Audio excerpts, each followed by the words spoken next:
So look what we did.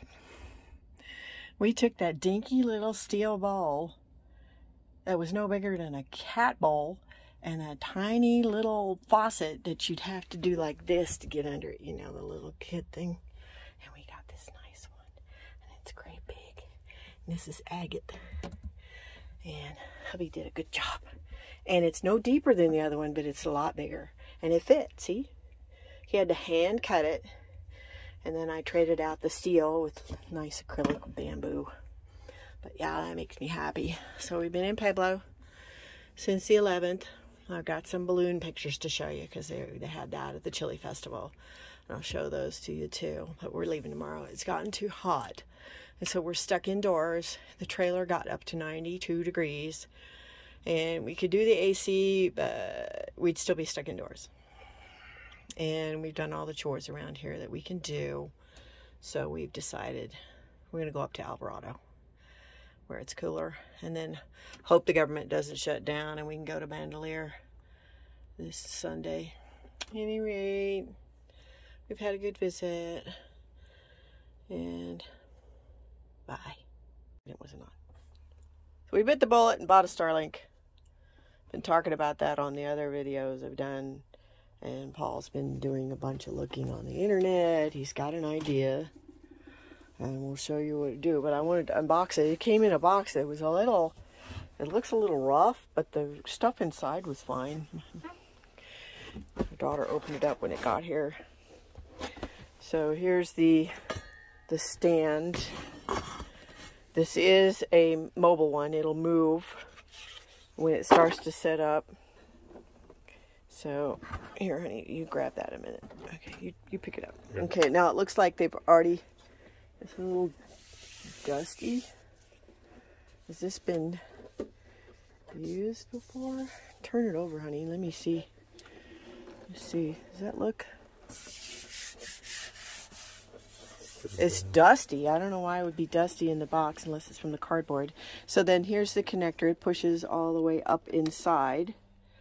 There's the one end. Here is the, as the guy said on one video, very Apple instructions. Most of the specs and everything, the warranty, everything is all online. I was able to link through Amazon. Here is the modem. I really can't tell you if this is, it's not first, but it might be a second gen. It could be the third generation. Let me look. So there's the power and the proprietary link. All right, so there's the power cord to the modem. It's a big modem. This thing is twice the size of, say, the Netgear one we had, which was a box. This is twice as tall, though it's not as big. The Netgear kind of laid flat and was about half this size. So we got that thing, and then you get a, there's the power cord, and then you get this great big long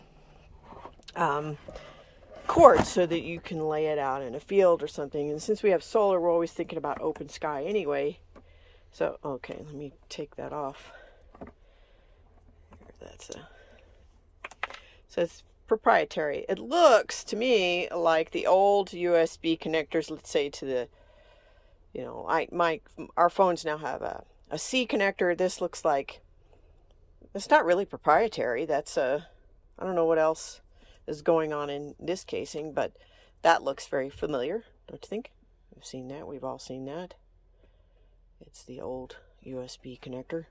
So what we're going to do, Paul thinks, yeah, I'll show you what he's thinking of doing.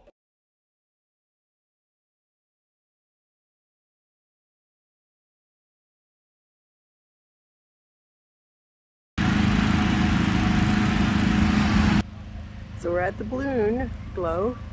Check it out. Very pretty. We were hanging out in Pueblo the last couple of weeks. It's supposed to get really hot next week, and with the pending looming government shutdown, I don't know. We were going to go to Bandelier first, but it's not looking good at the moment. So beautiful. Check that out. You can see all the wet mountains behind me. There's some team holding the thing down. Oh, it's really cool. It's early in the morning. So we're going to the chili festival later today. There we are. give it pan out so you can see the whole thing. See, there's another one coming up over there. Yeah, they're cool. It's supposed to be about 15 balloons.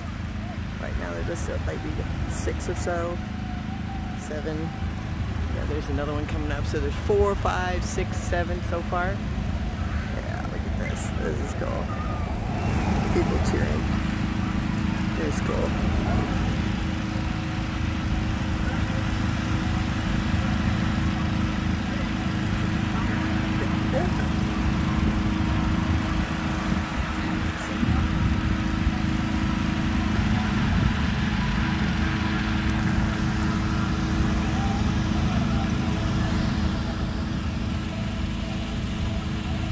These might float over my head if they decide to fly, but I don't know if the wind is high enough.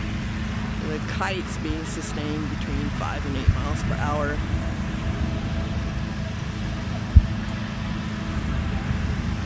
You can go under that thing. So, something else I wanted to talk about is the Starlink we got. We haven't put it up yet, but looks like I might be able to do online therapy. There's tons of work right now for that. So I'm a little reticent about putting myself out there again, interviews and that sort of thing. So we'll see how it goes. You know, it's been difficult for me to do interviews all my life. I'm not too excited about that part. It is beautiful. This is so cool. So we're gonna do Chili's today festival. I've never seen a balloon boat before. It's pretty fun.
So just to finish what I had said on the first Starlink a little bit, we've got it sitting in here next to the bed, see, on the little shelf there. And the cord runs through, and it goes, you can't see, it goes through that back locker there, and then through, up through the hole that's through the corner part back there, that and into the cage and out to that locker out there where it can roll up. And so that's the best way. You can, in a Globetrotter anyway, we saw a video, and you just run it underneath, and there's gaps in the cupboard door, and you just slide it up there, pop it down underneath the, we've got it underneath the dendri, so it's protected in the gaps in the dendri, and then out and out. And so it's worked fine. It's worked fine. We had it out by the truck. I think this is a 50-foot cord that came with it. And it's worked fine. As a matter of fact, we were able to go all the way in the house and still get some bars from the router, which was great. It found a little tricky couple things. You had to go on the app. You had to set that all up. It takes time to boot, so you got to be patient. Let it go for a minute or two. We got everything connected I mean, it took me a while to figure out how to get the cord through and make sure everything was okay and not squished, but that worked fine. So then I pulled it beyond, closer to the trailer, and it worked. And then I put it back here by their back door, and it worked. I'll show you. It's sitting out there now. But so far, so good. It disconnects maybe. Let me show you. I'll turn the light on. It's sitting out there. See, it's sitting out there. Oh, you can't see it. See, I've got it sitting right over there. See? And it finds the sky. So we'll find out in Alvarado how it works. But I've been pretty happy with it. Speeds are good. Drops a little bit. It dropped a couple times. Maybe a bird flew over or the satellite just moved out. But it came right back within a few minutes. You know, of course, I have to work. So I'm going to start working, and I'm going to have to find a job that I can do remote therapy. I got some heads up from a friend, one I can call and maybe do for. But it's got to be consistent, and it's got to be reliable. Which, you know, to be honest, our landline in the house was not reliable. Our internet there was not reliable with coax cable, and we didn't have any cell signal. We had to go through our Wi-Fi because we were by Skyline, and there was no, you know, you're paying for 5G, you're getting 2G if you're lucky. So I actually think that we've had better service here in our trailer with what we've put together with the Wii Boost and this than we had at the house. So that's the end of that, and we're moving to Alvarado tomorrow. Bye. Watch your head.